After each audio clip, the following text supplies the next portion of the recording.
Hello everyone, তোমরা সবাই কেমন আছো? আশা করি ভালো আছো। আমিও ভালো আছি। আমি আজকে আবার নতুন মেকআপ লুক নিয়ে চলে এসেছি। আমি ফার্স্টে দেখো ফেসটা ক্লিন করে এখানে আমি আমার স্কিন টাইপ অনুযায়ী একটা ময়শ্চারাইজার অ্যাপ্লাই করে নিচ্ছি। তারপর আমি আইব্রো ড্র করে নিচ্ছি প্রতিবারের মতন। দেখো আইব্রোটা আমি কেমন করে ড্র করছি। তোমরা জানো আমি আইব্রো ওভারলাইন করি না কখনোই, জাস্ট নর্মাল ফিল আপ করি যেহেতু আমার আইব্রোটা মোটা।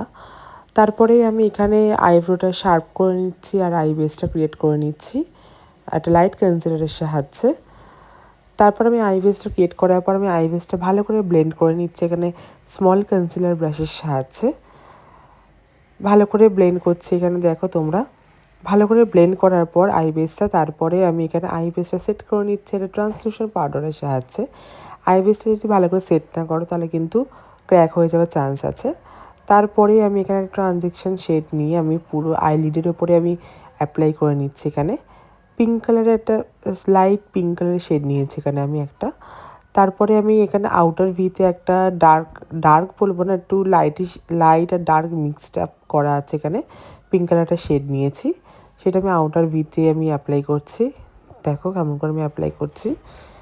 অ্যাপ্লাই করার পর আমি এখানে একটা আমার আই বলের ওপরে একটা শিমার অ্যাপ্লাই করছি এখানে একটা গ্রিনিশ শিমার অ্যাপ্লাই করছি। তারপরে দেখো এখানে আমি ফেস মেকআপ স্টার্ট করে দিয়েছি। ফার্স্টে আমি আমার প্রবলেম এরিয়াগুলোকে ভালো করে কারেকশন করে নিচ্ছি একটা ডার্ক কনসিলারের সাহায্যে। ভালো করে কারেকশন করার পর দেখো আমি এখানে ফাউন্ডেশন অ্যাপ্লাই করছি। তোমরা জানো আমি কেমন করে ফাউন্ডেশন অ্যাপ্লাই করি, তো তেমনি করে ফাউন্ডেশন অ্যাপ্লাই করছি। তারপরে ফাউন্ডেশনটা ভালো করে ব্লেন্ড করে নিচ্ছি একটা কাবুকি ব্রাশের সাহায্যে। তোমরা জানো আমি সবসময় বলি ব্লেন্ডিং কিন্তু মাস্ট, ব্লেন্ডিং ভালো করে করতে হবে। তারপরেই আমি এখানে কনসিলার অ্যাপ্লাই করছি। আমি আমার কনসিল এরিয়াগুলোকে ভালো করে কনসিল করে নিচ্ছি এটা লাইট কনসিলারের সাহায্যে। তোমরা দেখো আমি ফার্স্টে আমি এখানে ব্রাশ দিয়ে কনসিলারটা অ্যাপ্লাই করছি। কনসিলারটা অ্যাপ্লাই করার পর তারপর আমি সেম ওই স্মল কনসিলার ব্রাশের সাহায্যে ভালো করে কনসিলারটা ব্লেন্ড করে নিচ্ছি। তারপর আমি আমার বেকিং এরিয়াগুলোকে ভালো করে বেক করে নিচ্ছি, ব্রাশ দিয়ে বেক করছি আমি এখানে। তারপরেই আমি এখানে একটা লাইনার অ্যাপ্লাই করে নিচ্ছি।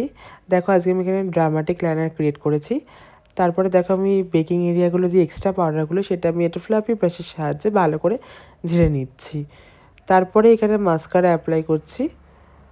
মাস্কারাটা কিন্তু ভালো করে অ্যাপ্লাই করতে হবে। দেখো মাস্কারাটা আমি ভালো করে অ্যাপ্লাই করছি। তারপরে আমি এখানে কাজল অ্যাপ্লাই করছি। কাজল ব্ল্যাক কালারের একটা কাজল অ্যাপ্লাই করছি আমার লোয়ার ওয়াটার লাইনে।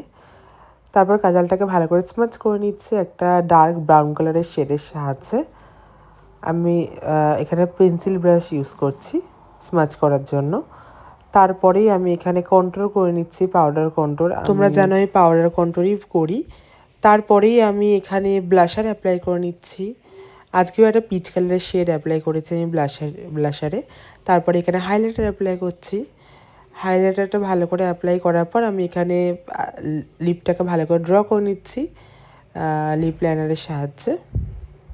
তারপরে আমি এখানে রেডি। আজকে আমি একটা ড্রামাটিক লাইনার ক্রিয়েট করেছি এখানে। তো তোমরা কেমন হয়েছে অবশ্যই জানিও এই মেকআপ লুকটা। যদি ভালো লেগে থাকে তাহলে অবশ্যই লাইক কমেন্ট শেয়ার তো করবেই, তার সাথে সাথে ফেসবুকে ফলো আর ইউটিউবে সাবস্ক্রাইবটা করতে ভুলো না কিন্তু। তোমরা কিন্তু ইউটিউবে সাবস্ক্রাইব আর ফেসবুকে প্লিজ ফলোটা করে দিও, ফেসবুকে কিন্তু কেউ ফলো করছো না। আর তোমরা ইউটিউবে অনেকেই ভালোবাসা দিচ্ছে, অনেকে আমার মেকআপগুলোকে ভালোবাসা দিচ্ছে, তার জন্য আমি অনেক খুশি। আমি আবার নতুন মেকআপ লুক নিয়ে আসবো। এখনের জন্য টাটা।